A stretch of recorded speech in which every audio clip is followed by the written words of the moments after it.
نعرہ تکبیر، نعرہ تکبیر۔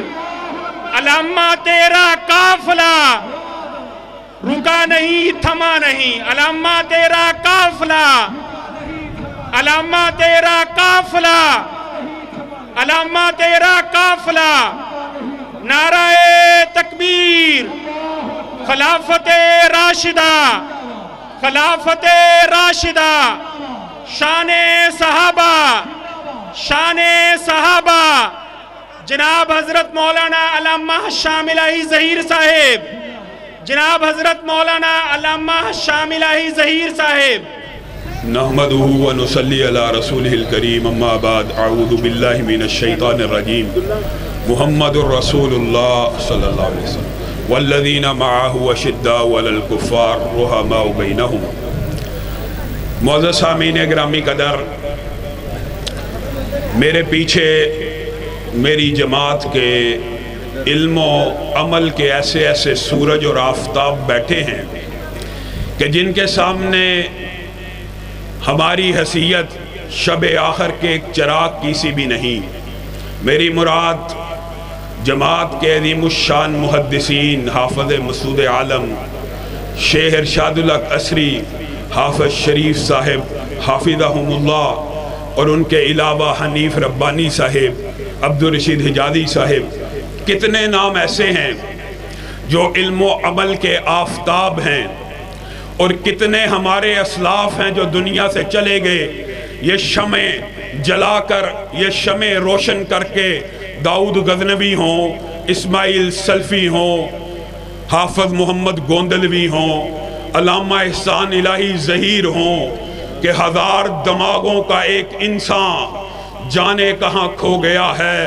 قلم کی عظمت اجڑ گئی ہے، زباں کا زور بیاں گیا ہے، اور جنہوں نے اپنے بارے میں خود یہ کہا تھا، ناقدو وقت کی رفتار بدلنے کے لیے میں نے مجبور زبانوں کو نوا بخشی ہے، کج کلاہوں کی رعونت کا اڑایا ہے مذاق، میں نے تاریخ کے چہرے کو ضیاء بخشی ہے۔ ہم ان جیسے تو نہیں، لیکن اپنے اکابرین کے ساتھ، نجیب اللہ تارک کے ساتھ، مرکزی جمعیت اہل حدیث کی قیادت کے ساتھ، قرآن و سنہ موومنٹ کے رفقا کے ساتھ آپ کے سامنے یہ بات وعدے کر دینا چاہتے ہیں کہ ہم اپنے اسلاف کی روایات کو واپس لوٹاتے رہیں گے انشاءاللہ۔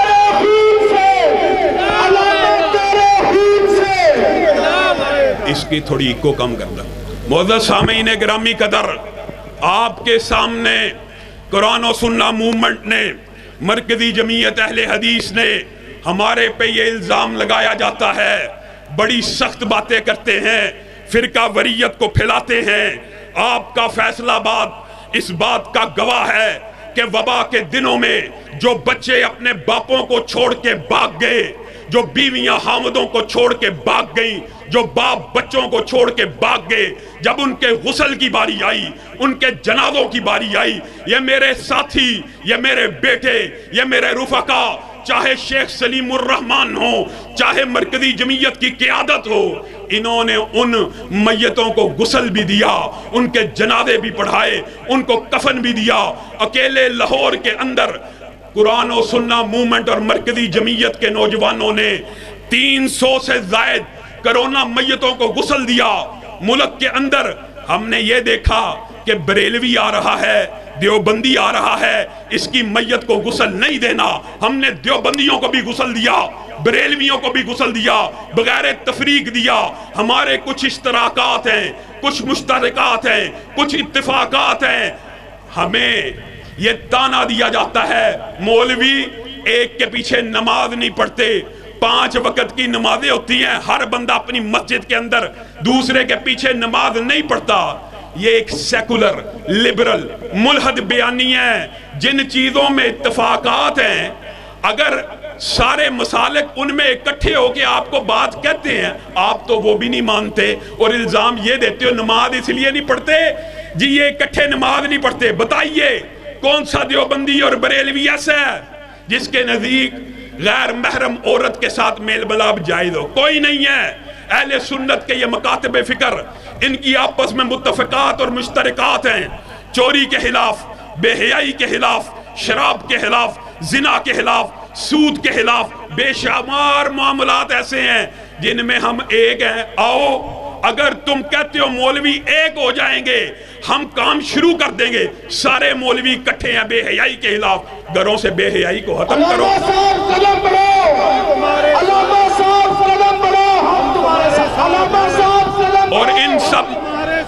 اور ان سب متفقات میں سب سے پہلا اتفاق اگر کن شخصیات کے اوپر ہے تو وہ نبی کریم صلی اللہ علیہ وسلم کے صحابہ ہیں۔ اہل سنت کے تینوں مکاتب فکر کو آج ایک ہونے کی ضرورت ہے۔ وجہ کیا ہے؟ وجہ میرے بھائیوں، تم نے یہ سمجھا، تمہیں یہ سمجھایا گیا کہ یہ مسئلہ بنو امیہ اور بنو ہاشم کا ہے۔ یہ بھی جھوٹ، یہ بھی پروپیگنڈا۔ ان کو رسول اللہ کے فیصلے قبول نہیں۔ رسول اللہ نے اپنی ایک بیٹی فاطمہ کو بنو ہاشم میں علی کے ساتھ بیاہا، اور باقی تینوں بیٹیاں بنو امیہ میں بیاہی گئیں۔ عثمان کے ساتھ 2 بیاہی گئیں، ابو العاص کے ساتھ 1 بیاہی گئی۔ یہ رشتہ داریاں رسول اللہ قائم کر کے گئے۔ میرے بھائیوں، جھگڑا بنو امیہ بنو ہاشم کا نہیں ہے، جھگڑا ابو سفیان و امیر معاویہ اور یزید کا نہیں ہے۔ جائیے، اٹھائیے سوشل میڈیا دیکھیے، اللہ کی قسم کھا کے کہہ رہا ہوں، امیر معاویہ ہو، ابو سفیان ہو، ان کی اولادیں ہوں، وہ ابو بکر جتنی متقی بھی بن جائیں، ان بدبختوں کی زبان درازی سے نہیں بچ سکتے۔ بچے ہیں؟ ایک مرزا نجفی بار سے پڑھ کے آیا، آگے کہتے ہیں معاذ اللہ ثم معاذ اللہ، کہنے وقت بھی دل ہلتا ہمارا جی، جو امام اور رہنما آئے گا وہ ابو بکر و عمر کو قبر سے نکال لے گا، وہ عثمان کو قبر سے نکال کر درختوں سے ٹانگ دے گا، درخت ہرے برے ہو جائیں گے، انقلاب آ جائے گا۔ یہ ہے وہ رافضی انقلاب جو اس دنیا میں لانا چاہتے ہیں، اور اس کا مقابلہ اہل سنت کے تینوں مسالک کو مل کے کرنا ہوگا، کیونکہ ابو بکر، عمر، عثمان، علی صرف اہل حدیث کے بڑے نہیں، دیوبند کے بھی بڑے ہیں، بریلوی کے بھی بڑے ہیں۔ اور میرے بھائیوں، یہ وہ صحابہ ہیں کہ جن کی شان و عظمت اس قدر زیادہ ہے کہ رسول اللہ صلی اللہ علیہ وسلم نے فرمایا، اللہ نے آسمان سے دیکھا کائنات کا جو سب سے عمدہ دل تھا، اس کا انتخاب کر کے اس کے سر کے اوپر ختم نبوت کے تاج کو رکھ دیا،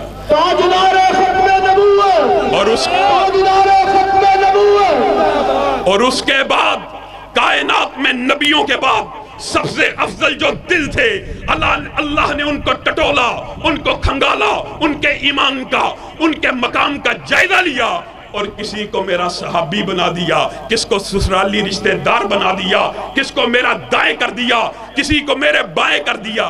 یہ وہ صحابہ ہیں کہ جنہوں نے رسول اللہ کی حالت ایمان میں زیارت کی۔ یہی شرف ہے۔ کیا آپ نے صحابہ کا مقام سمجھے؟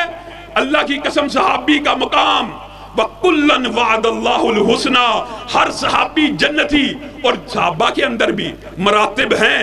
ادنا درجے کے صحابی کا مطلب معاذ اللہ توہین نہیں ہوتا، مراد یہ ہوتی ہے کہ اس نے سب سے کم صحبت پائی ہے، سب سے کم وقت رسول اللہ کے ساتھ گزارا ہے۔ اور میرے بھائیوں، جس نے سب سے کم وقت رسول اللہ کے ساتھ گزارا، اس کی شان، اس کی قدر و منزلت صرف ایک حدیث سمجھ جاؤ، عقیدہ بدل جائے، احترام کے سارے سلیقے سیکھ جاؤ۔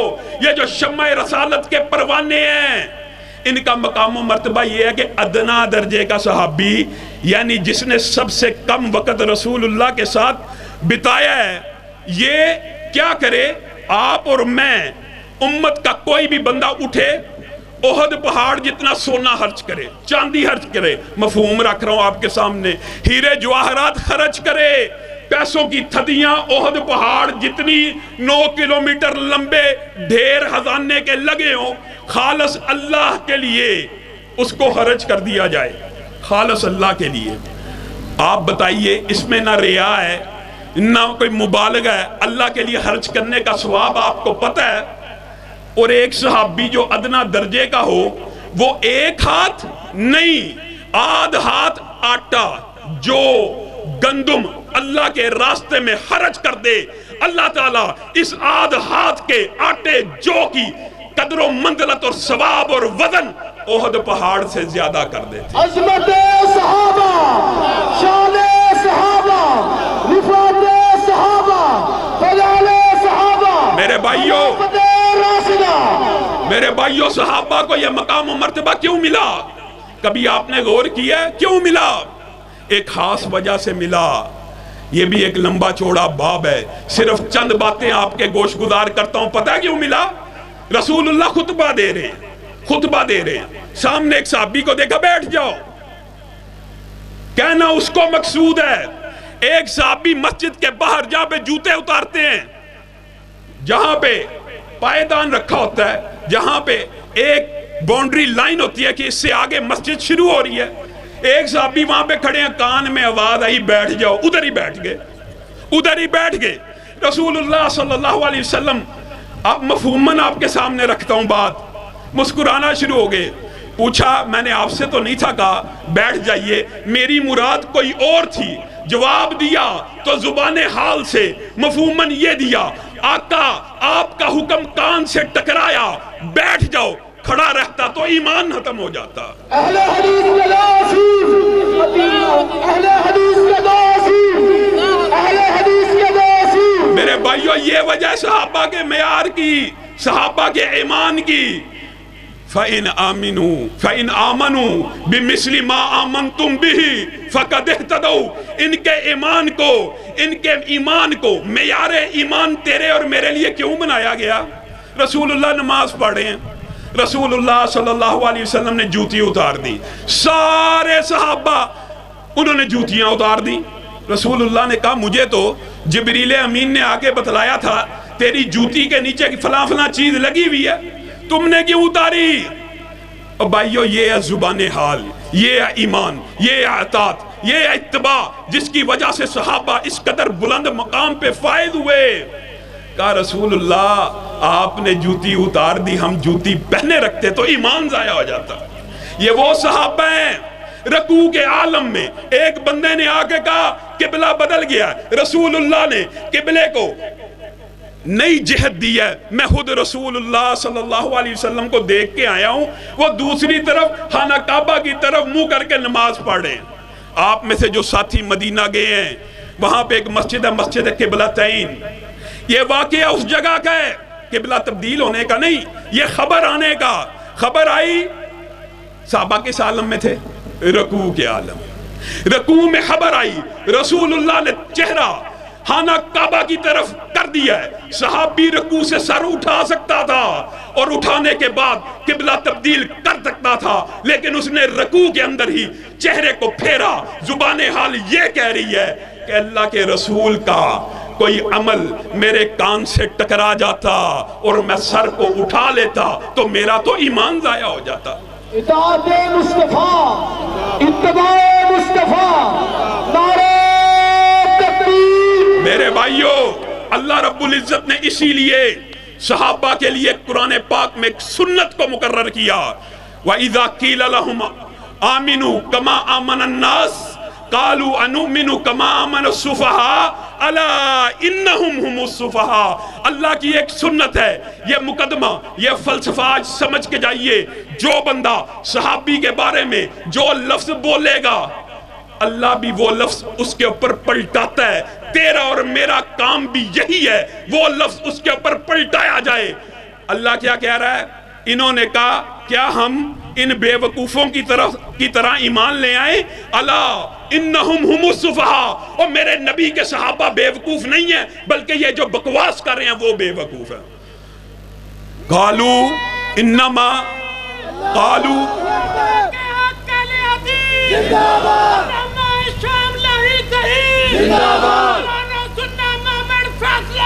مرکزی جمعیت اہل حدیث، یوتھ فورس، سر بدل سر فروغ، نعرہ تکبیر، خلافت راشدہ۔ قالوا انما نحن مستہزئون، انہوں نے صحابہ کا مذاق اڑایا۔ اللہ نے کیا جواب دیا؟ اللہ یستہزئ بہم، اللہ تعالیٰ ان کا مذاق اڑاتا ہے۔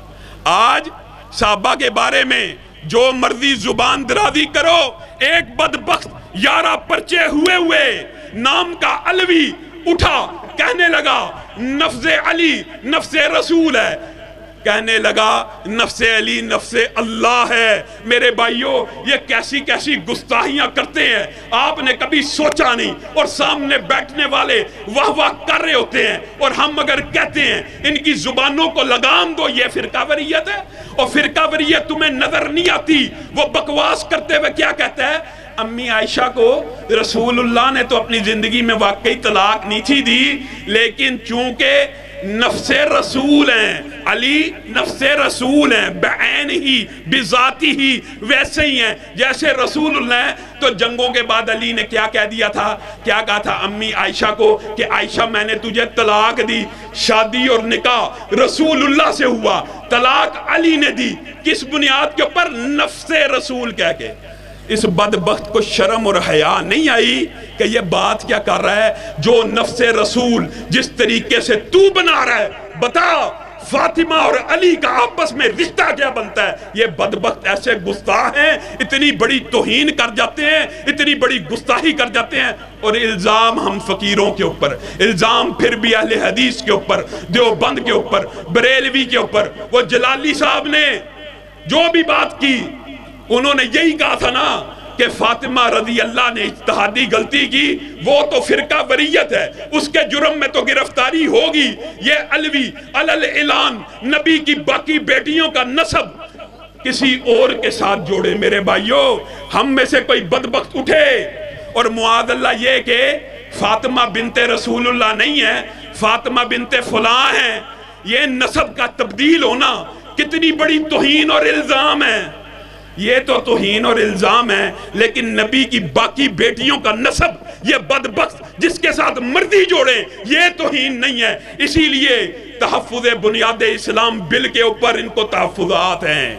تحفظ بنیاد اسلام بل پیش ہوگا، منظور ہوگا تو ان کی گستاخیاں بند ہوں گی۔ آئیے، ہمارے سے خطرہ ہے کس چیز کا؟ فرقہ وارانہ گفتگو کریں گے، توہین کریں گے؟ جائیے ایک ذمہ دار سٹیج کے اوپر بیٹھ کے اپنے کبار علماء اور اکابر علماء کی موجودگی میں یہ بات کہتا ہوں، فرقہ وریت کا حل ادارے بھی نوٹ کر لیں، انتظامیہ بھی نوٹ کر لیں، حکومت بھی نوٹ کر لے۔ اٹھائیے، ابو بکر سے لے کے امیر معاویہ تک کوئی کسی صحابی کی گستاخی کرے، اس کی زبان کو کاٹ ڈالا جائے، اور اہل بیت میں سے علی سے لے کے حسن و حسین تک کوئی کسی کی گستاخی کرے، اس کی بھی زبان کو کاٹ ڈالا ہے۔ شان صحابہ، فضائل صحابہ، شان صحابہ، خلافت راشدہ، نعرہ تکبیر۔ اب بتائیے، اس بات سے جو بھاگے گا، اس بات سے جو بھاگے گا وہی مجرم ہے، وہی فرقہ وریت پھیلانا چاہتا ہے۔ علل اعلان بیٹھ کے محرم کے موسم کے اندر کیا کیا صحابہ کے بارے میں تبرہ بازی نہیں ہوتی۔ میرے بھائیوں، یہ اتنے عظیم صحابہ ہیں، اور جہاں تک خلافت راشدہ کی بات کی جائے، میں تو کہتا ہوں کہ یہ سارے کے سارے صحابہ، ان کے بارے میں وَكُلًّا وَعَدَ اللَّهُ الْحُسْنَى رضی اللہ عنہم وَرَضُوا عَنْهُ کا خطاب آ گیا۔ صرف اسی پر بس ہے؟ بیچ میں چند ایسے ہیں جن کو نام لے کے رسول اللہ نے کہا یہ جنتی، یہ جنتی، یہ جنتی۔ ایسے ہیں جو 313 بدری ہیں جن کے بارے میں رسول اللہ نے کہہ دیا آج کے بعد جو مرضی گناہ بھی کرتے رہو، اللہ تعالیٰ نے تمہیں معاف کر دیا۔ ان نام کے جنتیوں کو، متعین جنتیوں کے بارے میں بھی یہ بک بک سے بعد نہیں آتے۔ میں خلفائے راشدین کی بات کیا کروں؟ عشرہ مبشرہ کے اندر طلحہ و زبیر کے بارے میں بڑا ایک معتدل بنتے ہوئے شہنشاہ نقوی کراچی میں بیٹھا ہوا، شیعوں کا معتدل عالم سمجھا جاتا ہے۔ یہ جی اعتدال کا چہرہ، اعتدال کا چہرہ کیا ہے؟ طلحہ اور زبیر معاذ اللہ دونوں جہنمی ہیں۔ اعلانیہ کہہ دیتے ہیں، اعلانیہ کہہ دیتے ہیں، لیکن نہ کوئی پرچہ کٹتا ہے، نہ کوئی ضابطہ حرکت میں آتا ہے۔ بتائیے، یہ سارے کا سارا فلسفہ۔ اور اگر کسی نے مشاجرات صحابہ پڑھنی ہو، عصری صاحب حافظہ اللہ بیٹھے ہیں، پڑھا کیجئے، تفصیلی جواب موجود ہیں۔ مقام صحابہ شیخ صاحب کی کتاب پڑھا کریں، تفصیلی جوابات موجود ہیں۔ لیکن ایک بات کرتا ہوں، ایک بات فیہ باغیہ کے بارے میں، عمار کے بارے میں، امیر معاویہ کے بارے میں، میں خلفائے راشدین کی بھی بات نہیں کر رہا، ان کے بارے میں تو جس کا جو جی میں آتا ہے کہتا چلا جاتا ہے۔ اللہ کے رسول کہہ رہے ہیں یہ میرا بیٹا سردار حسن یہ مسلمانوں کے 2 عظیم گروہوں میں صلح کرائے گا۔ کن گروہوں میں؟ مسلمانوں کے 2 گروہوں میں صلح کروائے گا۔ کیا رسول اللہ نے کہا ایک کافر ہوگا ایک مسلمان ہوگا؟ یہ علی الاعلان حدیث کی من چاہی تشریح کہ جی وہ فیہ باغیہ والی حدیث میں آتا ہے کہ وہ جہنم کی طرف بلاتے ہوں گے۔ معاذ اللہ، امیر معاویہ کا لشکر جہنم کی طرف بلاتا ہے۔ طلحہ زبیر متعین جنتی ہیں، انہوں نے ایک فلسفہ نکالا ہے، فلسفہ کہ حضرت علی اور ان کا لشکر جنتی تھا۔ حضرت علی کے جنتی ہونے میں کوئی شبہ نہیں، کسی اہل سنت نے کبھی کیا ہو۔ جو ان کے خلاف تلوار اٹھائے گا معاذ اللہ جہنمی ہے، معاذ اللہ باطل ہے۔ بتائیے اہل سنت متفقہ طور کے اوپر طلحہ و زبیر عشرہ مبشرہ میں سے ہے کہ نہیں؟ حواریِ رسول ہے کہ نہیں؟ ایک ایسا ہے کہ نہیں جس نے سب سے پہلے تلوار کو نکالا؟ یہ جنتی نہیں ہے متعین؟ علی کو خبر ملی، علی نے کہا اس کے قاتل کو جہنم کی بشارت دے دو، اس کے قاتل کو جہنم کی بشارت دے دو۔ کوئی ایک اہل سنت عالم جس نے تمہارے طریقہ استدلال سے یہ استدلال کیا ہو کہ طلحہ و زبیر تو نامزد جنتی ہیں، ان کے خلاف جو بھی تلوار اٹھائے گا جہنمی ہے؟ ہم نے تو کبھی نہیں کہا اور کہتے بھی نہیں۔ ہم سمجھتے ہیں حضرت علی بھی جنتی ہے۔ یہ آپس کے جو اختلافات ہیں اس کی آڑ میں ہم جب یہ بات کہتے ہیں نا، اتنا سطحی لیول ہے، اتنا ان کا دماغ خراب ہے، ہم کہتے ہیں نا کسی صحابی کے بارے میں جو بات کرو تمہارے پہ پلٹے گی، کسی صحابی کے بارے میں جو بکواس کرو گے تمہارے اوپر لوٹائیں گے۔ وہ جو صحابہ نے آپس میں تو باتیں گی، یہ ان کی عقل کا معیار ہے۔ صحابہ میں کم کا، ادنا کا، اولا کا، مراتب کا فرق موجود ہے، لیکن کلاس ایک ہے۔ صحابیوں کی کلاس ایک ہے، ایک کلاس سے بلونگ کرتے ہیں، ایک ہی جو سٹیٹس ہے شرعی اس کے اندر ہے۔ آپس میں ان کے اختلاف ہوئے، اس کو بنیاد بنا کے کوئی امتی اٹھ کے کسی صحابی کے بارے میں یہ کہے، میرے بھائیو آج یہ مسئلہ بھی سمجھ کے جاؤ، بڑا آسان کلیہ جھٹکی سی بات ہے۔ ہمارے پہ الزام، ہم کہتے ہیں کسی مسلمان کو، اور میں نہیں کہتا، یہ تو رسول اللہ کا فرمان ہے، کسی مسلمان کو اگر کوئی بندہ کافر کے، عام مسلمان کی بات ہو رہی ہے، اگر کوئی بندہ کسی مسلمان کو کافر کہہ دے اور اگر یہ کفر کا الزام سچا ہو تو وہ بندہ کافر لکھا جاتا ہے، اور اگر کفر کا الزام سچا نہ ہو یہ فتوی تکفیر اس کے اوپر واپس پلٹ آتا ہے اور کہنے والا کافر ہو جاتا ہے۔ ایک عام مسلمان کے بارے میں اگر کوئی یہ کہہ دے کہ یہ کافر ہے تو یا کہنے والا کافر ہو جاتا ہے یا جس کو کہا گیا وہ کافر ہو جاتا ہے، اور جس کو اللہ جنتی کے، جس کے ایمان کے حوالے دے، جس کی وجہ سے لیغیظ بہم الکفار کہے۔ کسی ایک صحابی کو اگر کوئی بدبخت اٹھ کے کہے کہ یہ بے ایمان ہو گئے، معاذ اللہ، ان کے اندر نفاق تھا، ان کا ایمان ختم تھا، پھر بھی تم یہ سمجھتے ہو کہ مسلمان کو کافر کہنے سے بندہ کافر ہو جاتا ہے، اور لیکن کسی صحابی کو کافر کہنے سے بندہ کافر نہیں ہوتا؟ یہ کہاں سے فلسفہ آیا؟ یہ اعتدال کی نئی سطحی روش ہے، اور دکھ اور افسوس کی بات ہے۔ یہ بھی کہنا چاہتا ہوں مسلمانوں کا دفاع کرنے والوں کے لیے، تابعین کا دفاع کرنے والوں کے لیے، انتخاب صحابہ کا دفاع کرنے والوں کے لیے تو تمہارے دل تنگ ہیں۔ یہ جی مسلمانوں کا دفاع کرتے ہیں، تابعین کا، سارے تابعین کا، سارے صحابہ کا، یہ جی تمیز نہیں کرتے، ان کے ساتھ تمہارا اتحاد نہیں ہوتا، اور جو ابو بکر و عمر و عثمان کو گالیاں دیتے ہیں ان کو تم شیلڈیں بانٹتے پھرتے ہو۔ رافضیت مرداباد، رافضیت گستاخ صحابہ، نعرہ تکبیر، شان صدیق اکبر، شان فاروق اعظم، شان علی بن عثمان، شان سیدنا علی بن مرتضی، شان امیر معاویہ، خلافت راشدہ، علامہ حسین علی ظہیر صاحب۔ میرے بھائیو، حضرت ابو بکر وہ ہیں کہ افضل الخلائق بعد الانبیاء، نبیوں کے بعد ابو بکر سے افضل کسی نے نہیں دیکھا، اور رسول اللہ کیا اٹھے، یا اللہ والمسلمون، کہ اللہ اور مسلمان بھی ابو بکر کی خلافت کے علاوہ کسی کے اوپر متفق نہیں ہوں گے۔ اور عمر کی شان کے کیا کہنے، یہ بات بھی سنو، یہ لڑائیاں بنائی ہوئی ہیں، جن کے ساتھ دشمنی ہو، بک بک کرتے ہو کہ عمر فاروق نے معاذ اللہ ٹانگ ماری تھی، ٹھڈا مارا تھا، دروازہ توڑ دیا تھا، یہ حمل گر گیا تھا، معاذ اللہ ثم معاذ اللہ۔ اتنی دشمنی ہو تو عمر علی کے پاس جاتے ہیں اور کہتے ہیں آپ کو رسول اللہ نے بیٹی دی اور آپ کو اہل بیت میں شامل کر لیا، علی اپنی بیٹی کا رشتہ مجھ سے کر دیجئے، میں بھی اہل بیت میں شامل ہو جاؤں۔ ام کلثوم کے ساتھ علی نے نکاح کیا، حضرت عمر فاروق کا یہ دشمنی ہے، یہ آپس میں اختلاف ہے۔ اہل بیت بھی ہمارے لیے محترم ہے، لیکن تم نے لوگوں کے دماغوں میں اہل بیت کا کنسپٹ بدل دیا۔ جائیے سورۃ احزاب اٹھائیے، وَقَرْنَ فِي بُيُوتِكُنَّ، سارے سیگے دیکھیے کون سے بولے جا رہے ہیں، مؤنث کے، وَقَرْنَ فِي بِيُوتِكُنَّ وَلَا تَبَرَّجْنَا تَبَرُّجَ الْجَاهِلِيَّةِ أَقِمْنَا الصَّلَاةَ، سارے سیگے مؤنث کے۔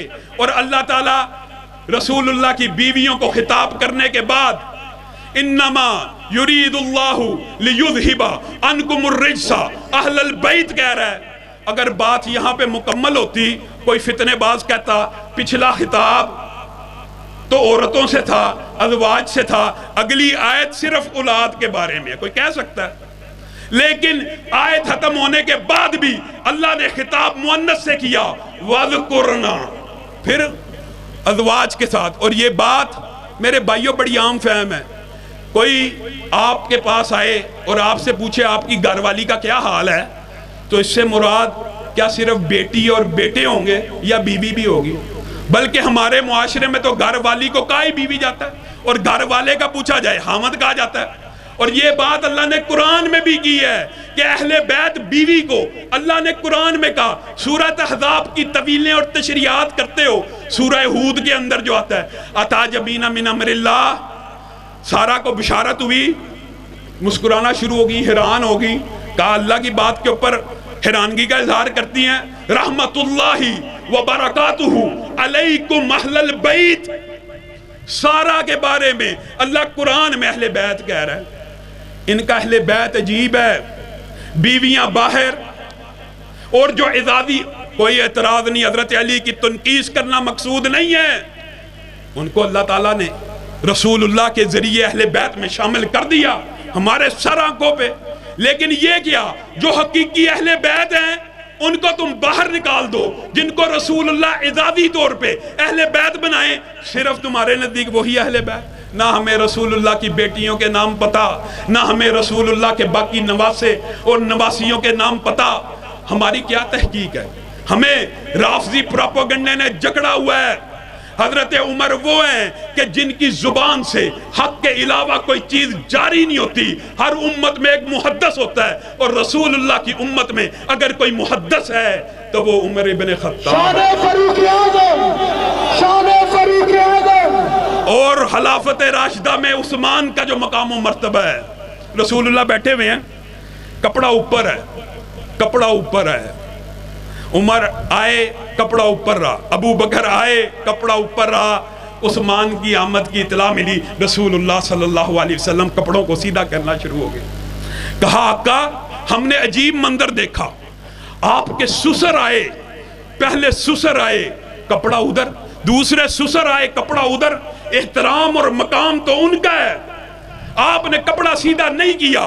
عثمان تو دماد ہیں، وہ آئے، آپ نے کپڑا سیدھا کر دیا۔ رسول اللہ نے کہا جس عثمان سے فرشتے اور رب حیا کرتے ہوں، میں نبی اس سے حیا کیوں نہ کروں؟ شان عثمان النورین، شان سیدنا عثمان۔ ہم سے ایک بندے نے اعتراض کیا، اللہ کے فضل سے کبھی اپنی بات نہیں کی، کہنے لگا اہل حدیث جو ہیں حضرت علی کی شان نہیں بیان کرتے۔ حضرت علی کی شان کے اوپر الحمدللہ اپنے مرکز کے اندر 30 سے زائد ان کی سیرت پہ خطبے دیے۔ حضرت علی وہ ہیں کہ جن کے بارے میں نبی کریم صلی اللہ علیہ وسلم نے کہا تھا تیرے میرے ساتھ وہ نسبت ہے جو موسیٰ اور ہارون کی ہے. ہاں یہ بات یاد رکھی میرے بعد نبی کوئی نہیں. اتنی قریبی نسبت. رسول اللہ صلی اللہ علیہ وسلم نے جب خیبر کے مقام میں جھنڈا دیا تو حضرت علی خود اپنی تعریف میں کہتے ہیں انا الذی سمتنی امی حیدرا کلیس غابات کریہ المنظرا اوفیہم بالسائی کیل السندرا. میں وہ ہوں جس کی ماں نے اس کا نام حیدر رکھا ہے. اس طرح جس طرح جنگل میں کوئی شیر داڑتا ہے اگر تم میری طرف ایک تیر چلائے گا پورا درخت تیروں کا تیری طرف اچھال دوں گا. ایک آن میں اس قاتل کا اس مرحب کا سر کاٹ کے نبی کریم کے قدموں میں رکھ دیا. حضرت علی کی شان کا کوئی منکر نہیں ہے. خود اپنے بارے میں کہتے ہیں انی اذا رأیت امرا منکرا اوقدت ناری ودعوت کمبرا. میں جب بھی کوئی منکر دیکھتا ہوں میں کمبر کو حکم دیتا ہوں کہ تو آگ جلا اور اس منکر کو آگ میں جلا کر راکھ کر دے. جس طرح ابو بکر و عمر و عثمان ہمارے لیے بڑے ہیں علی بھی اسی طرح بڑے ہیں. امی عائشہ بھی اسی طرح بڑی ہیں. امی حفصہ بھی اسی طرح بڑی ہیں. یہ کون سا مسلک ہے یہ کون سا عقیدہ ہے جس نے رسول اللہ کے بارے میں یہ حرزہ سرائی کی. عجیب بات ہے. غور کیجئے کہ رسول اللہ صلی اللہ علیہ وسلم کا تو بڑا احترام ہے لیکن معاذ اللہ رسول اللہ کے تینوں سسر برے. ابو بکر بھی معاذ اللہ عمر بھی ابو سفیان بھی. بڑا احترام ہے تینوں بیویاں بھی بری. اور میرے بھائیوں آج وقت آ چکا ہے کہ ہم ایک پیج پہ ہو کر ایک جان ہو کر اگر بکھرے ہوئے قطرات ہیں تو دریا نظر آئیں اگر بکھرے ہوئے ذرات ہیں تو صحرا نظر آئیں. مل جائیے آپس میں اتفاق و اتحاد کا وہ نمونہ پیش کیجئے کہ ان رافضی گستاخوں کو پٹا ڈال دیا جائے. میں ان کے بارے میں بات نہیں کرتا جو گالیاں نہیں دیتے. ہماری دشمنی ان کے ساتھ ہے جو کہتے ہیں فلاں صحابی بے ایمان ہو گیا تھا. جا کائنات کا سب سے بڑا بے ایمان تو ہے. تجھے مباہلے کا چیلنج ہے. ابو بکر سے لے کے امیر معاویہ تک ہمارا یہ عقیدہ ہے. اکابر شیوخ کی موجودگی میں وَكُلًّا وَعَدَ اللَّهُ الْحُسْنَى سارے کے سارے صحابی جنتی ہیں. کسی کو کوئی شک ہے تو احسان الہی ظہیر کے اس بیٹے کے ساتھ آ کے مباہلہ کر لے.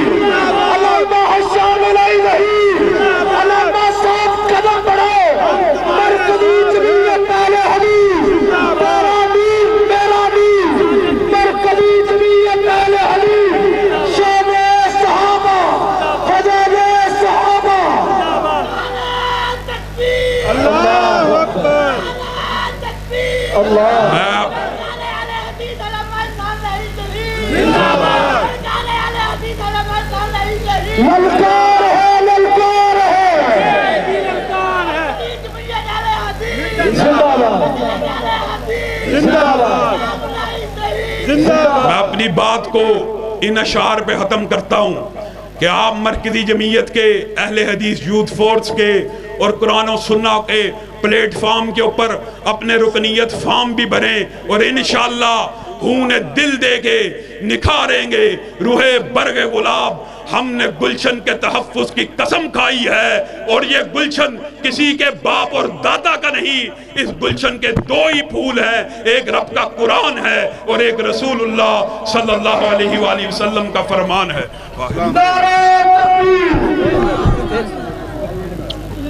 علامہ شامل رئیس مرکزی جمعیت اہل حدیث